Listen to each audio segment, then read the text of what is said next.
Olá, tudo bem? Vamos dar início a mais um estudo do nosso canal Estudando o Espiritismo.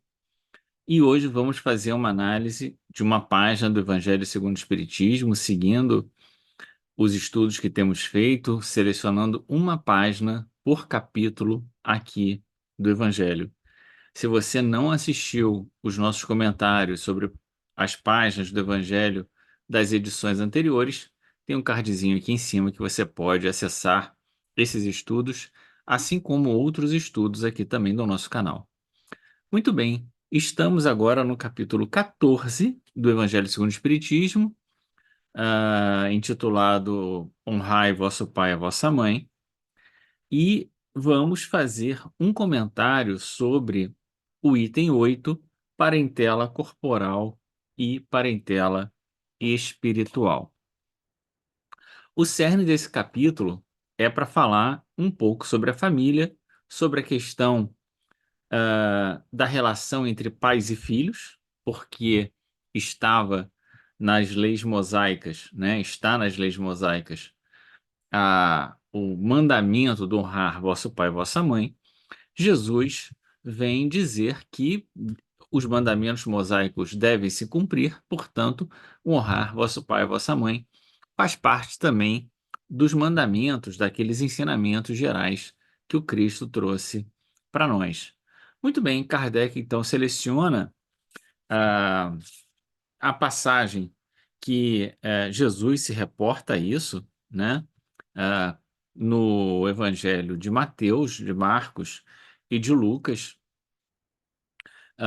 falando sobre o honrar vosso pai e vossa mãe. Kardec faz um comentário sobre isso, falando sobre a piedade filial, e é muito interessante o estudo sobre a piedade que vamos fazer numa outra oportunidade. E depois, no item 5, a gente vai encontrar a passagem quando Jesus questiona quem é minha mãe, quem são meus irmãos. E é a partir desse questionamento que o capítulo muda um pouco de configuração, embora depois outras mensagens vão voltar a tratar da relação entre pais e filhos, mas muda um pouco de configuração para tratar especificamente sobre qual é a nossa família, o que é a nossa família, qual o sentido, né, da nossa família material e quem é verdadeiramente a nossa família espiritual. E esse estudo é muito importante porque nós temos, ah, mesmo entre, né, os adeptos do espiritismo, uma supervalorização da família encarnada. Não que a família encarnada não seja importante, ela é muito importante, ela tem, né? Mas é preciso a gente dar a dimensão e a qualificação ah, à luz daquilo que nós aprendemos na doutrina espírita e segundo os ensinos de Jesus, né? É a partir desses referenciais que a gente tem que dimensionar o que é exatamente a família corporal. E essa mensagem da parentela vai trazer uma forma de ver a família talvez surpreendente para muitos que ah, não vêm acompanhando, né, que não fazem um estudo tão sistemático da doutrina espírita e acabam pegando um pouco uma visão um pouco superficial dos debates no espiritismo. Muito bem, vamos ver qual a passagem de Jesus que dá ensejo, então, a esse debate sobre a família e o que Kardec trata, né? Como Kardec trata a questão da família material e quem é a nossa família espiritual. Vamos agora ver. Vamos aqui, capítulo 14, item 5, quem é minha mãe e quem são meus irmãos. A passagem que está em Marcos e Mateus, que Kardec retira desses evangelhos, diz o seguinte: E tendo E tendo vindo para casa, reuniu-se aí tão grande multidão que eles nem podiam fazer sua refeição. Sabendo disso, vieram seus parentes para se apoderarem dele, pois diziam que perdera o juízo. Entretanto, tendo vindo a sua mãe e seus irmãos e conservando-se do lado de fora, mandaram chamá-lo. Ora, o povo se sentara em torno dele e lhe disseram: Tua mãe e teus irmãos lá fora te chamam. Ele lhe respondeu: Quem é minha mãe e quem são meus irmãos?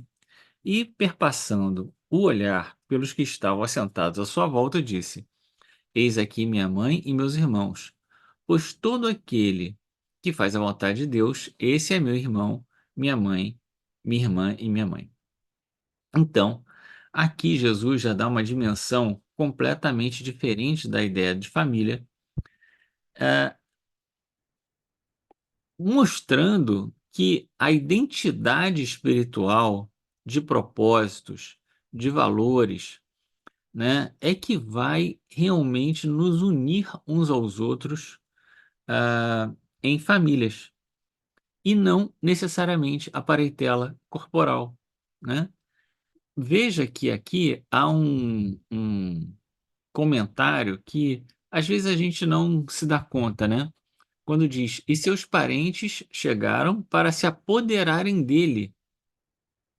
Então é como se, os parentes, pelo que dá a entender aqui, não estavam com exatamente os melhores propósitos para com Jesus naquele momento. E Jesus diz: Eu estou com esses são a minha família, esses me entendem, esses estão comigo. E aqueles que não me entendem, que não partilham dos meus sentimentos, que não partilham das minhas ideias, que não comungam comigo, não é?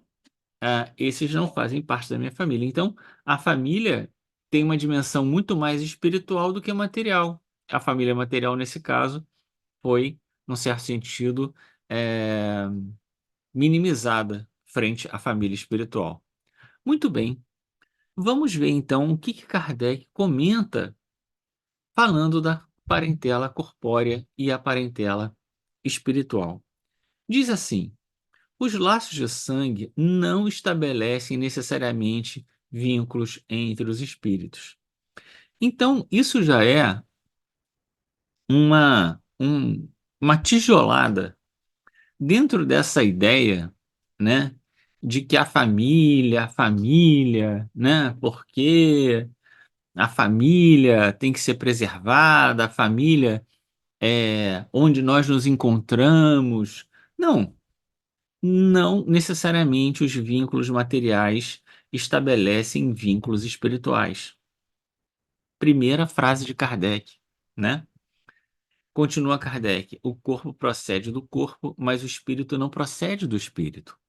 Então, pessoas podem fazer renascer espíritos com os quais não têm afinidade e com os quais não têm história pregressa.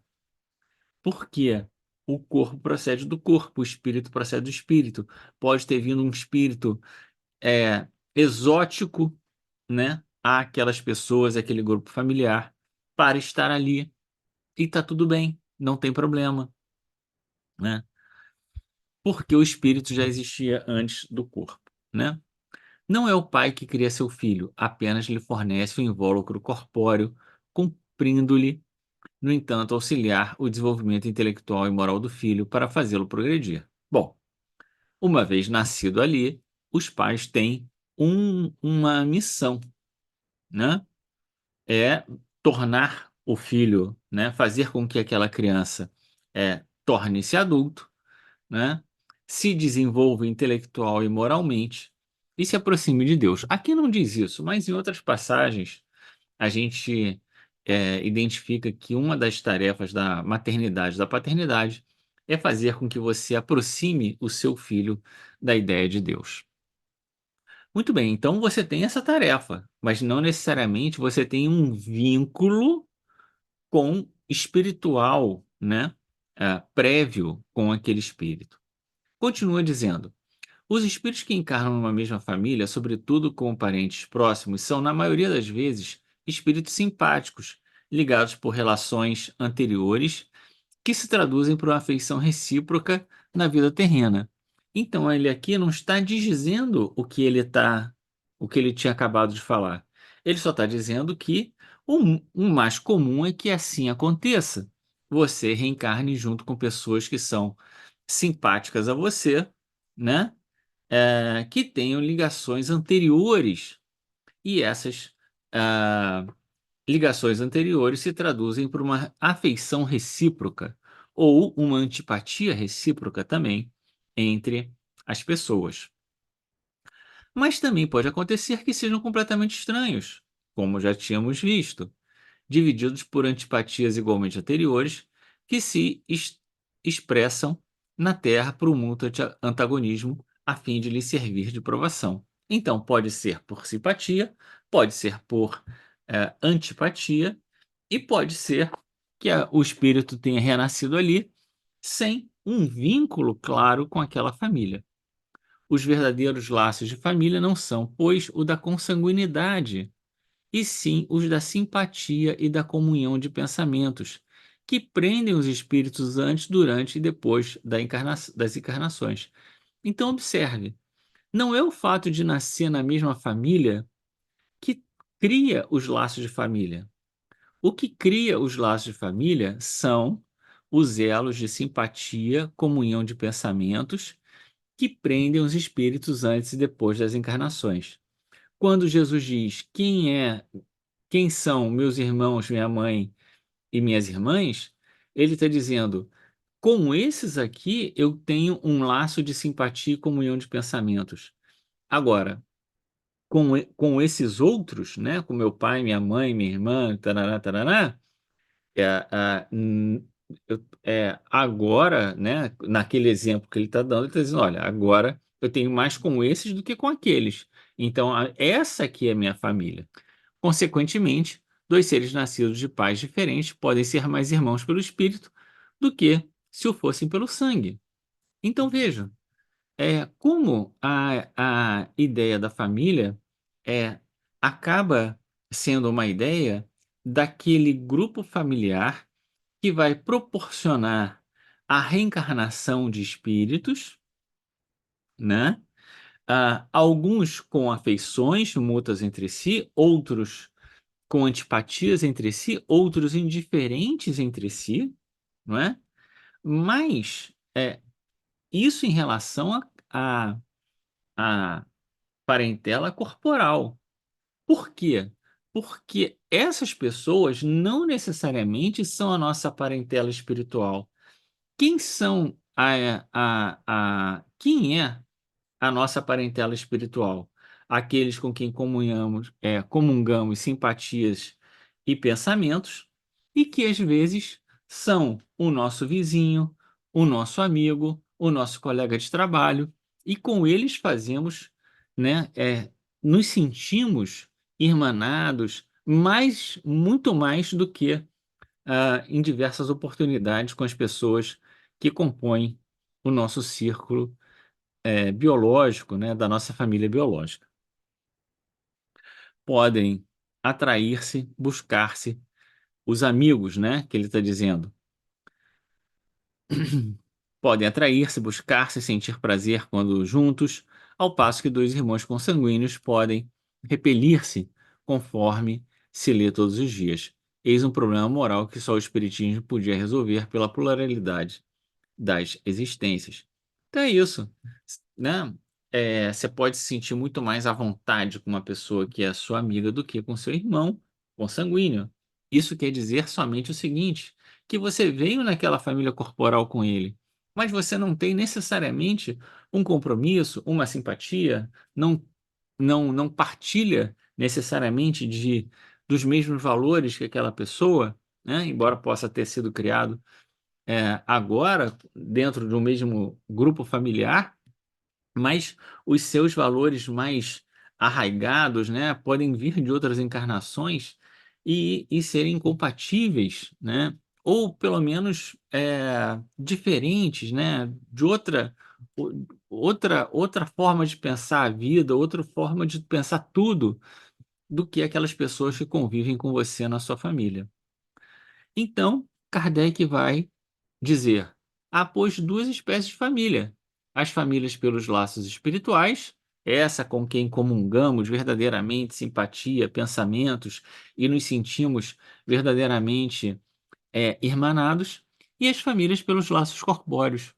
As primeiras são duráveis e se fortalecem pela purificação, perpetuando-se no mundo dos espíritos através de várias migrações da alma. As segundas, as corpóreas, frágeis como a matéria, se extinguem com o tempo e muitas vezes se dissolvem moralmente já na existência atual. Então, quantos e quantos grupos familiares a gente vê se desfazendo, né?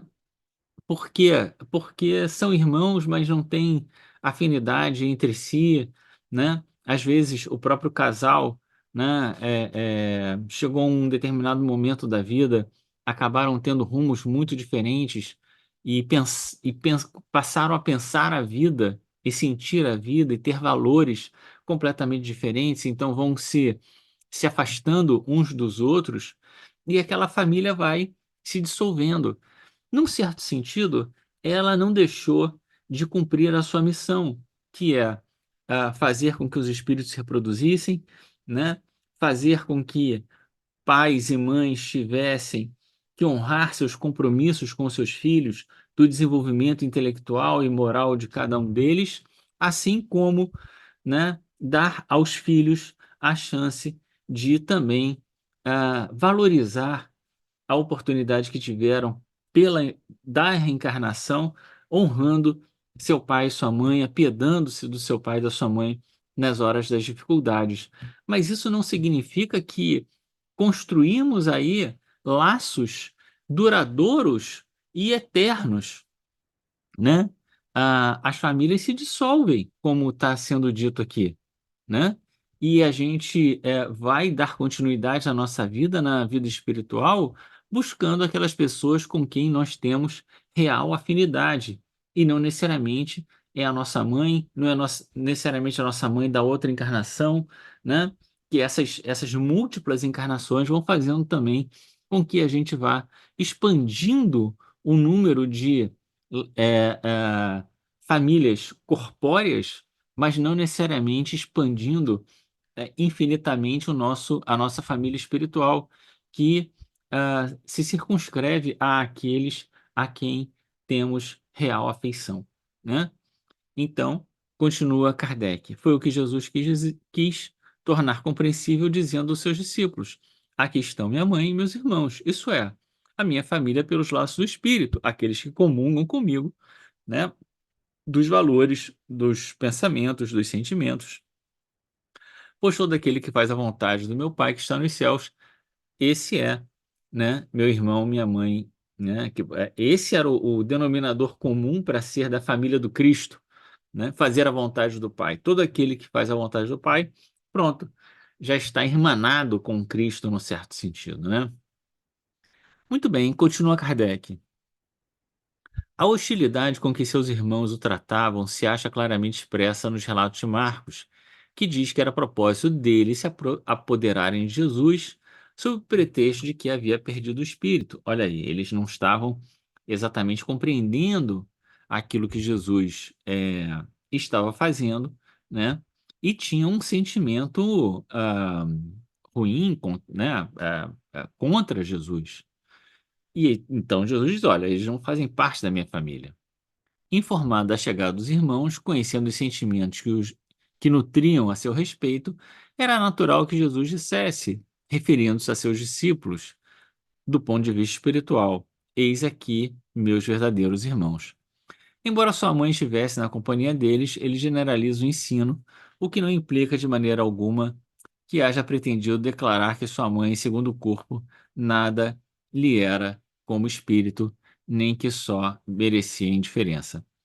Sua conduta, em outras circunstâncias, provou suficientemente o contrário, né? Tinha que fazer a ressalva aqui em relação a Maria, porque não, a gente tem essa aqui entre nós uma ideia de um culto muito forte a Maria, né? ah, Como mãe de Jesus e tal, embora a gente não pense que José seja o pai de Jesus, né? Porque José perdeu a paternidade de Jesus para Deus, né? E, enfim, então tinha que fazer essa ressalva em relação a Maria. De todo modo, o que importa aqui mais é a gente pensar, né? ah, qual a dimensão e qual a importância efetiva da família material e da família espiritual, quem são as pessoas que compõem a nossa família espiritual.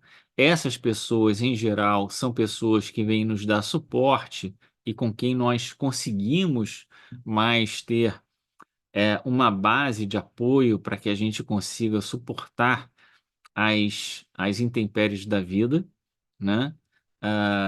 Às vezes, né, mais a gente encontra mais apoio nessas pessoas do que propriamente na nossa família corpórea. Então, fica aí a mensagem, né? Não vamos encontrar no mundo espiritual, depois que encarnarmos, milhares de pais, milhares de mães com quem tivemos outras experiências de vida. Por quê? Porque essas pessoas já reencarnaram, já tiveram outras experiências, já foram outras coisas e têm certamente, né, também outras relações de afinidade, formam outros grupos familiares que não necessariamente nós estamos nele, mas isso não é necessariamente bom ou ruim, isso é só assim, né? Cada um tem os seus, nós vamos nos encontrar no mundo espiritual com aqueles que es- ficaram no mundo espiritual, que são afetos nossos, mas que nós não conseguimos encontrar aqui durante a nossa encarnação, e certamente aqueles que nós encontraremos com mais a chance, né, no mundo espiritual, são aqueles que verdadeiramente comungam conosco dos nossos interesses, dos nossos valores, daquilo que é mais importante para nós, que fazem parte verdadeiramente da nossa família espiritual, né? Os outros, né? Tantas outras pessoas que passam na nossa vida, com quem nós temos, com quem nós nos relacionamos, que nós gostamos, que, enfim, são pessoas queridas, né? Que vamos encontrar, reencontrar, né? Mas que nós não necessariamente, né? Faz parte ali do nosso grupo, vamos dizer assim, do núcleo duro da nossa família espiritual. Tá certo? Espero que essa reflexão tenha ajudado a você, né? Ah, obrigado por ter chegado até aqui. Peço a Deus que abençoe você, a sua casa, a sua família, a sua vida, a todos nós que nos dedicamos um tempo para o estudo do Evangelho do Senhor Jesus e que Deus nos abençoe hoje e sempre. Fica com Deus, um grande abraço e até a próxima.